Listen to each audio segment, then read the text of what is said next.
Windy Sunday November itu mania daruk zing daruk lesson ready kita tengah ribak loh breakfast kanina tuanin dari lesson ready home during kan kalanga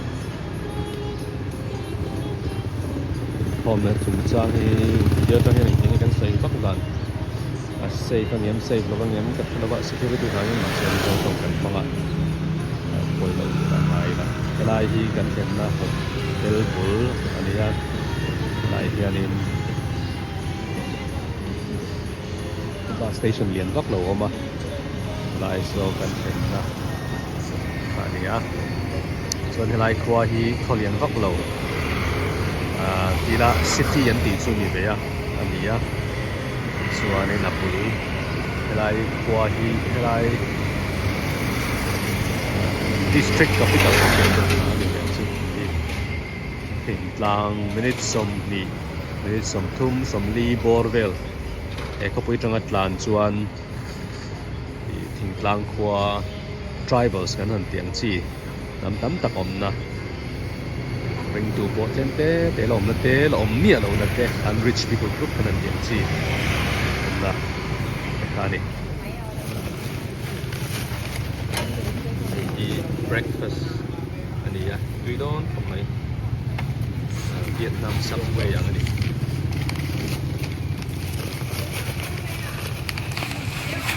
一个两个，你们两个要不要？我不要。那我们两个，我里面吗？那你拿去看看。 tunahan income turin kan kalmeka so tunahan dari le chan veya kan kaldon hai tunahan hai ko Vietnam chuan in electric car ten lo mang ton hi an nam an advance ang ring khom ai so na like in apps at in phone at in order make the so na in screen gan pin no da pa lom khom income turin kan kalmeka ni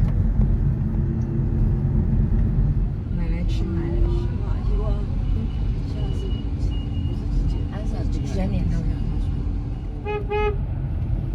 我觉得这点水果很好吃。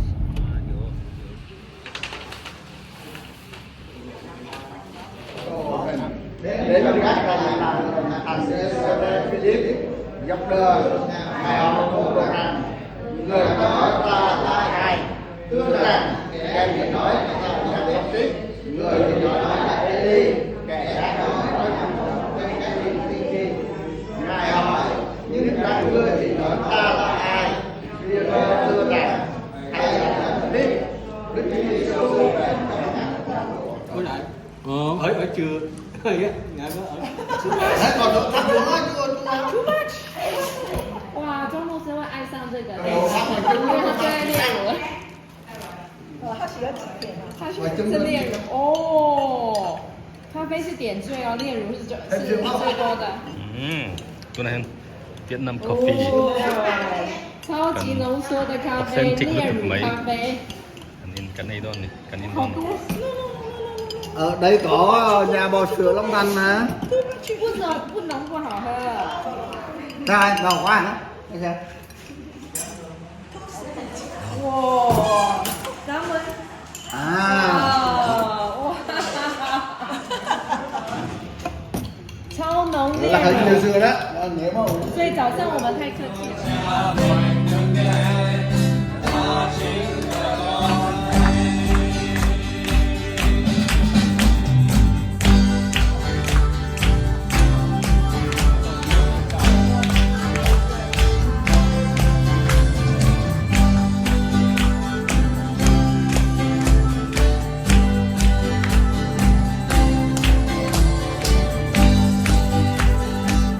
itu na hianin zanin income don pang chia na hian French bread le soup kan ai don hei kan tui don lutuk dạ mời cô Văn